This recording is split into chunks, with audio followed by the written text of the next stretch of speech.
Misal kita ingin menentukan luas persegi panjang terbesar yang dapat dibentuk apabila keempat titik ujungnya menyentuh lingkaran satuan. Dapat dibuktikan bahwa luas persegi panjang tersebut dapat dinyatakan dengan fungsi f berikut. Hal ini dapat dilihat dari 4 kali luas persegi panjang dengan panjang x dan tingginya mengikuti kurva lingkaran pada kuadran pertama, yaitu akar 1 dikurangi x kuadrat.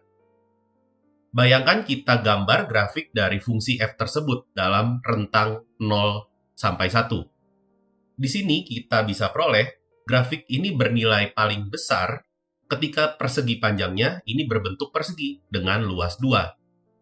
Namun, apakah ada cara yang lebih sederhana dalam menentukan nilai terbesar dari fungsi ini tanpa menggambar grafiknya? Pada bab ini kita akan mempelajari cara-cara dalam menentukan nilai optimal atau nilai ekstrim dari suatu fungsi dengan memanfaatkan konsep turunan yang sudah dipelajari pada bab sebelumnya. Tidak hanya itu, kita juga akan melihat penggunaan-penggunaan lainnya dari konsep turunan ini. Jadi dari ilustrasi yang sudah kita lihat sebelumnya, kita akan berkenalan terlebih dahulu dengan nilai ekstrim global. Misalkan kita punya grafik fungsi sebagai berikut. Nilai ekstrim itu dikenal sebagai nilai yang terbesar atau nilai yang terkecil. Jadi dalam grafik fungsi yang kita lihat di sini, kita akan lihat bahwa nilai terbesarnya itu dicapai pada titik tertingginya dari grafik tersebut, yaitu dicapai pada X sama dengan A. Dan nilai terkecilnya atau nilai minimum, lebih jauh lagi kita akan kenal nanti, itu dicapai pada saat grafiknya mencapai ketinggian yang paling rendah, yaitu di titik B dalam kasus ini, ilustrasi ini ya. Sekarang kita akan formulasikan bentuk matematisnya.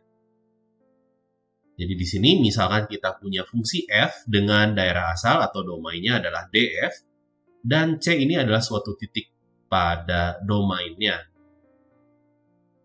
Jadi bilangan fc ini dikenal sebagai nilai maksimum global atau biasa juga disebut maksimum mutlak dari fungsi f pada domainnya atau daerah asalnya jika bilangan tersebut itu selalu lebih dari atau sama dengan fx untuk setiap x yang lainnya di domain tersebut.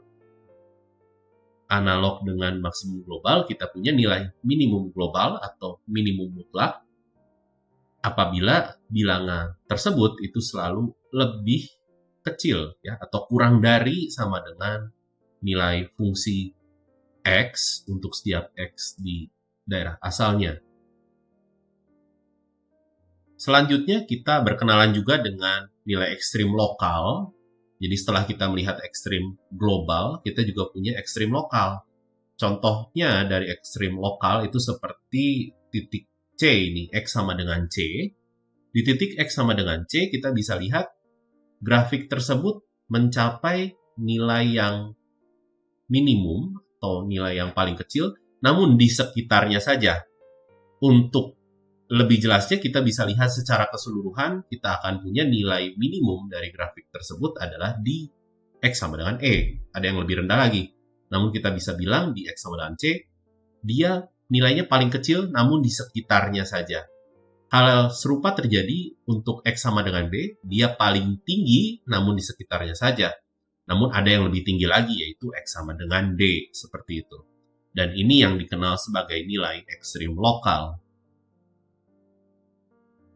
Jadi sebagai formulasinya, misalkan kita punya fungsi f, daerah asalnya df, dan c ini adalah bilangan dalam daerah asalnya.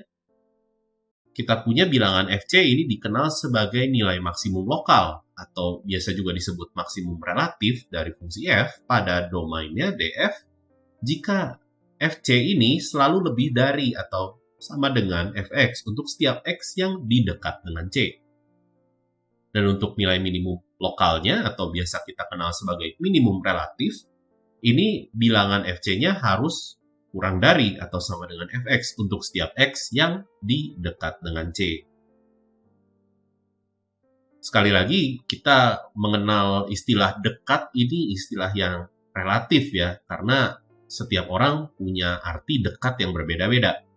Maksud dekat di sini adalah X ini berada di dalam suatu interval terbuka yang memuat C. Jadi interval terbukanya tentunya bisa berbeda-beda dari setiap orang ya. Yang penting interval terbukanya harus memuat C.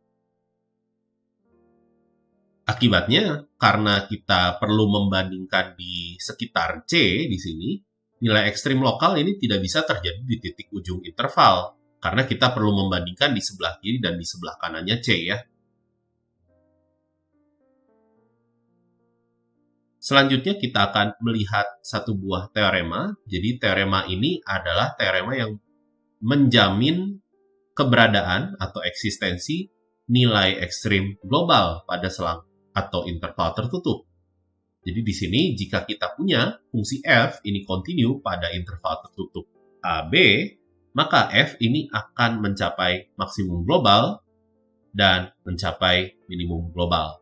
Untuk suatu CD ini ada pada selang AB atau interval AB. Berikut adalah beberapa ilustrasinya. Di sini titik C dan D ini tepat berada di dalam interval AB. Dan di sini titik C dan D ini bisa saja berada di titik ujung interval ya. Selanjutnya kita akan lihat teorema lainnya, yaitu teorema Fermat. Jadi ini beberapa teorema yang bisa digunakan untuk menentukan di mana keberadaan C dan D tersebut. Ya. Jadi di sini contohnya, jika kita punya fungsi f, ini mencapai nilai ekstrim lokal di C, dan jika turunannya ada di titik tersebut, maka turunannya haruslah bernilai 0. Hati-hati, ini pernyataan implikasi atau hubungan sebab akibat. Artinya kebalikannya belum tentu benar. Maksudnya, di sini menentukan lokasi dari titik ekstrim ini tidak bisa dengan menyelesaikan persamaan turunannya sama dengan 0 saja. Ya.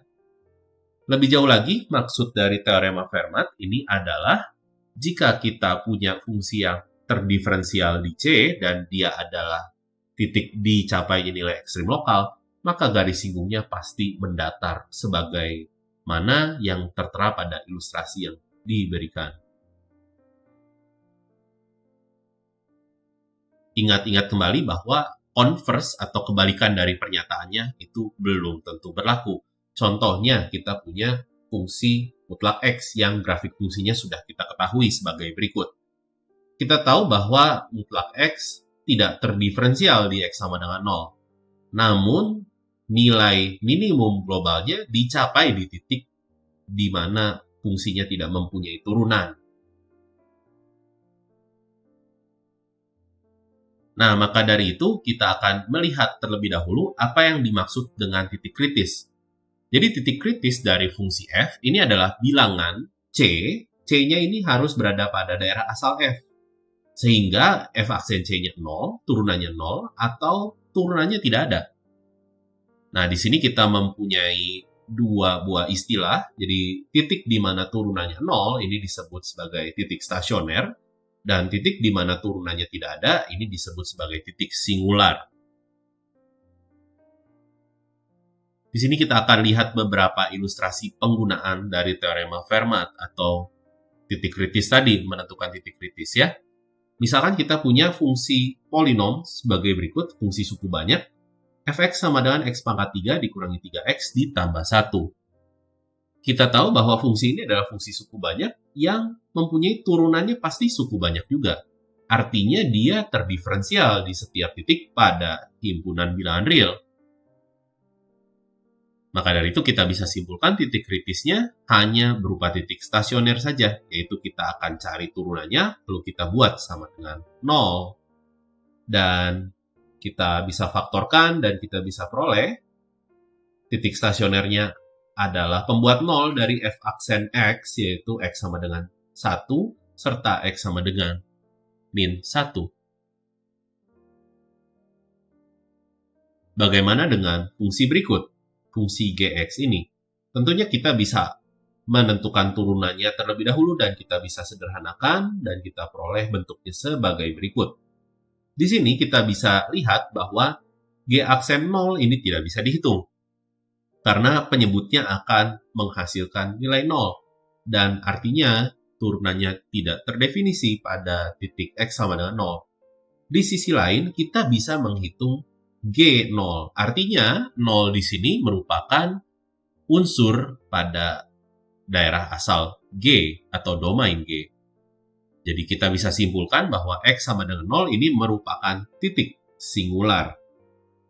Di sisi lain, kita bisa membuat persamaan turunannya, G aksen X, ini bisa dibuat sama dengan 0.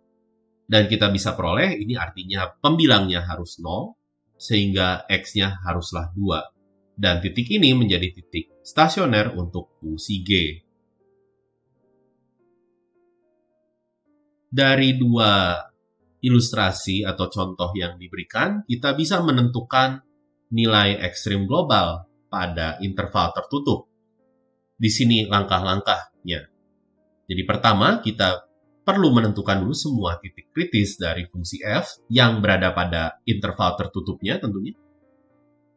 Lalu kita perlu menghitung semua nilai fungsi di setiap titik kritis yang telah kita temukan.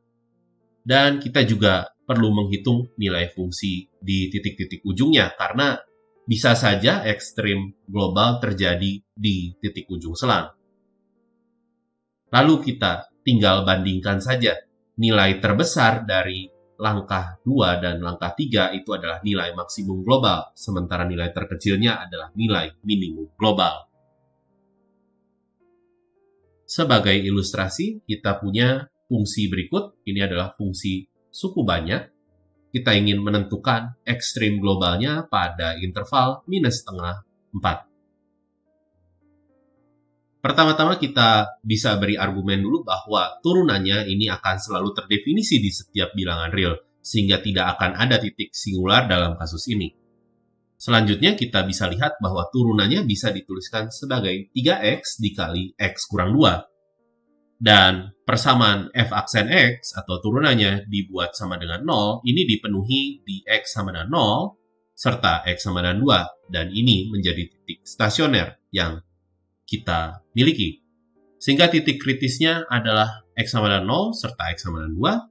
Kita bisa hitung nilainya di titik-titik kritis tersebut, diperoleh f0-nya 1 dan f2-nya -3.